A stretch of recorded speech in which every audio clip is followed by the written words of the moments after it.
আমি আজকে এসেছি সংরক্ষিত নারী আসনের জন্য মনোনয়ন সংগ্রহ করার জন্য। বিএনপি স্পেশালি হচ্ছে আমাদের প্রধানমন্ত্রী তারেক রহমান যেভাবে করে আসলে আমাদের দেশটা পরিচালনা করছেন, তিনি যেমন করে ওনার প্রোটোকলের সংখ্যা কমিয়ে এনেছেন, সবাইকে সকালবেলা সময় মতো হচ্ছে এমনকি এমপি মন্ত্রীদেরকেও উপস্থিত থাকতে বলছেন, এবং যেইভাবে ওনার ওয়ার্ল্ড ভিউগুলো এত বেশি প্রোগ্রেসিভ। ইনফ্যাক্ট ওনার যে 17 বছরের সংগ্রাম, এবং তিনিও যেমন করে আসলে রাজনৈতিক প্রতিহিংসার শিকার ছিলেন, ঠিক আমারই মতো তারও উপরে আসলে মিথ্যা এক্সটর্শন মামলা দিয়ে তাকে অনেকভাবে মানহানি করার প্রচেষ্টাগুলো ব্যর্থ হয়েছে।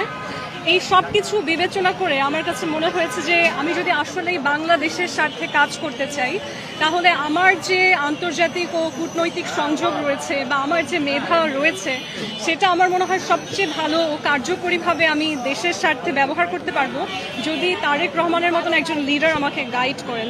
তো আসলে সেই কারণেই বিএনপিতে আসা, এবং আপনারা সবাই দোয়া রাখবেন যে সত্যিকার অর্থে দল বা ব্যক্তি সব কিছুর ওপরে হচ্ছে বাংলাদেশের স্বার্থ। তো আমার মূল উদ্দেশ্য হচ্ছে আমাদের সংসদে বাংলাদেশের আসলে কি প্রয়োজন, আমাদের আইনিভাবে পলিসি ভিত্তিক জায়গায় দেশের জন্য কোন সংস্কারগুলো প্রয়োজন, কিভাবে সেটা ইমপ্লিমেন্ট করা পসিবল, সেই জিনিসগুলো নিয়ে কাজ করা।